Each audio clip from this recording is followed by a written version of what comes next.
cousin Eve was a senior now, but although I am 3 years older than she is, I was just a lowly junior. I'd been out sick for a long time, and then I'd gone to junior college. This real campus seemed wonderful to me, and it was such fun being with Eve again.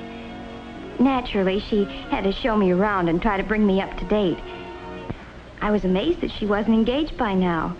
She was prettier than ever. The number 1s are good. Let's have 2 of those, please. Make my number 3, if you don't mind. I don't see how you can eat so much so early in the morning. Are you on a diet by any chance? Of course I am, and you should be too. Every morning I exercise for 10 minutes. You can start right in tomorrow. Look, let's get this straight right now. You starve and you exercise. I eat and I watch you exercise. But it's really as necessary for you as for everybody else. Oh, cut it out. I wondered why Eve and I seemed different now, and I ended up by deciding that she was still the same attractive Eve, full of life, but a little self-centered and a little apt to push people around. I liked her as much as ever, but I wasn't so easy to push anymore. I didn't feel I needed her advice. Still, I didn't really resent it. Maybe it was that course in family relations last spring. I learned that it's a good idea to try to change yourself first if there has to be a change. Changing somebody else is practically impossible. Yet I must admit I was curious to know all about Eve, and she was more than willing to talk. Tell me about the boys you've met. You were saying something always happened.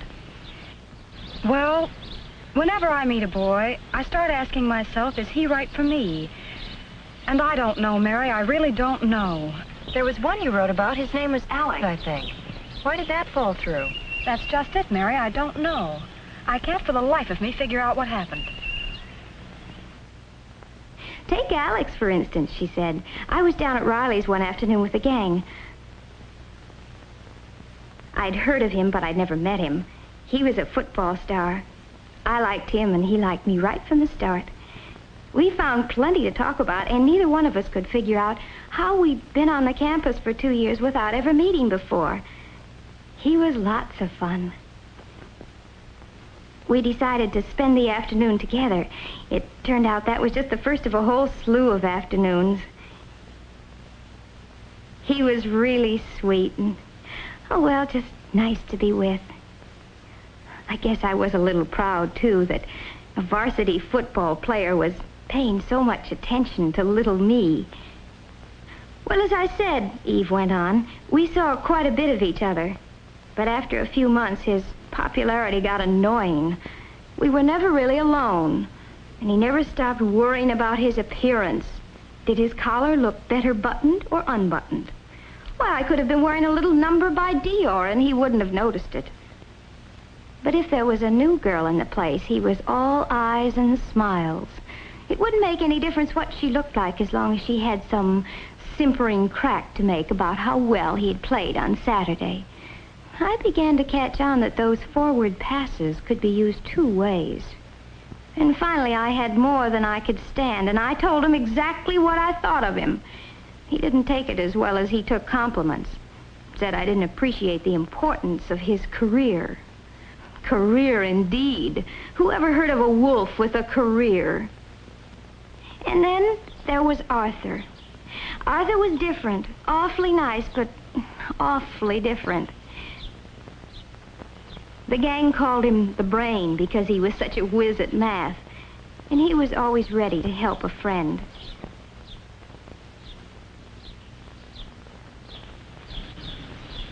You're different from other girls.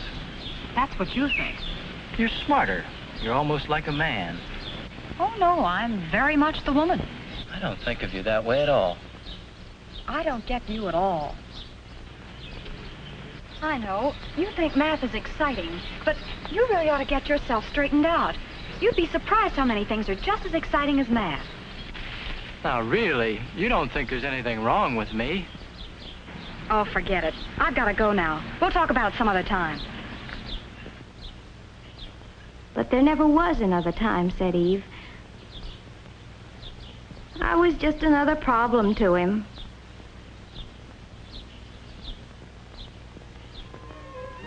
And then there was Steve.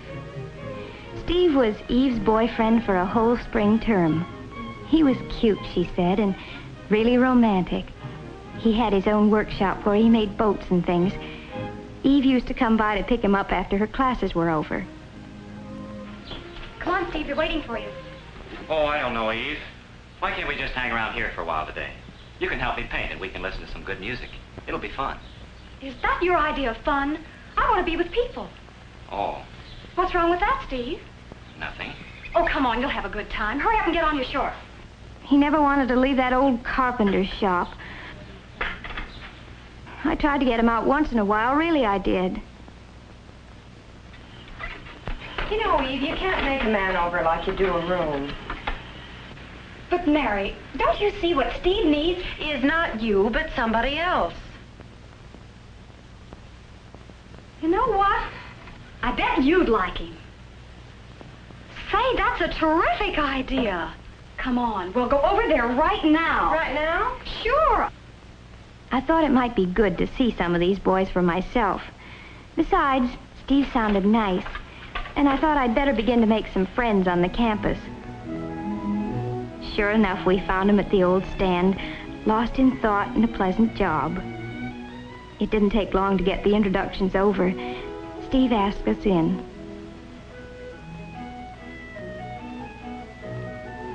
It seemed like a nice place with a real atmosphere of its own, but evidently not one that Eve liked especially.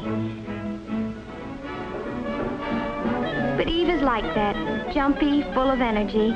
She never could sit still for long.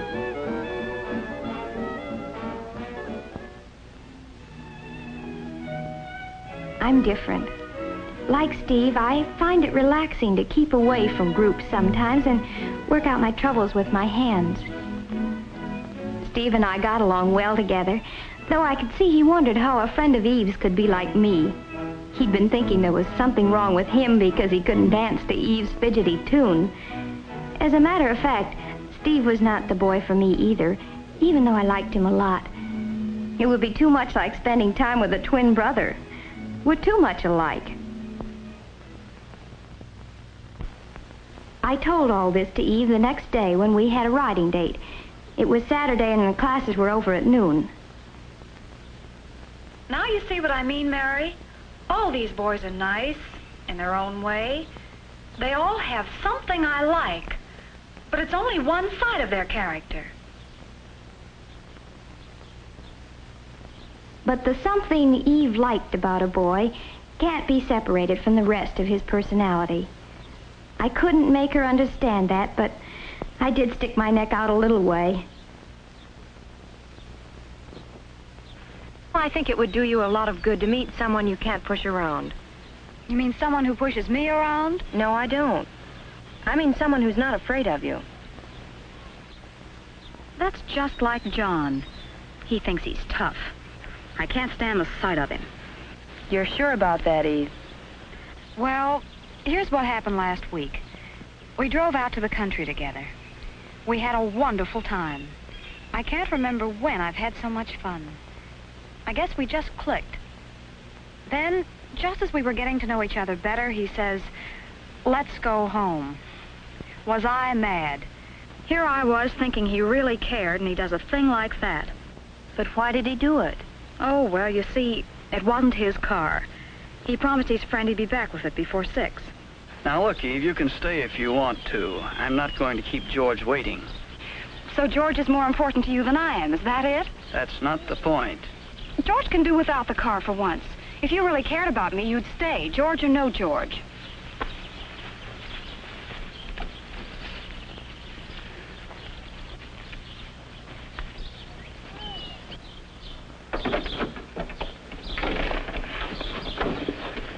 You wouldn't want me to break a promise, would you? Why not? Well, I won't. I'm not going to let George down, even for you. You'll start sprouting wings if you don't watch out. Move over, boss. You're so inconsiderate.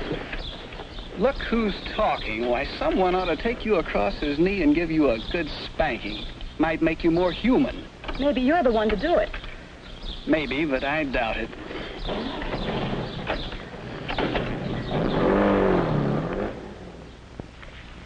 He sounds like the best of all. Are you serious? Why? You know you were wrong. How do you make that out? Well, just think about it for a second. What were you asking him to do? Prove that he liked me? What's wrong with that? That would never satisfy you. Why not? Well, that's not what you really wanted. Well, what was it then? You wanted him to do what you told him to do. That's what you always want, Eve. That's terrible. I thought I'd gone too far, but now that she knew what she was doing, she could decide for herself if she wanted to change. That's always the hard thing to learn, that if any change is possible, it must be changing yourself. You have to take other people as they come, or else leave them alone. I started thinking about Eve's boys. They had the same problem.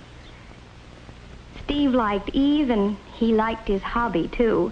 But he couldn't have both. It would be easier to find a girl who liked staying at home. While Arthur probably needs some help in order to change. Alex had already solved his problem. A girl who isn't always competing with him for first place. She's not as attractive as Eve, but she thinks it's wonderful that he's so wonderful. She's right for him. And John? Well, boy meets girl, boy loses girl. Maybe boy knows what he wants and on what terms. This girl doesn't know yet, but she's doing her best to find out. Every little experience, even the unpleasant ones, helps me know a little more about myself. And that's the first step.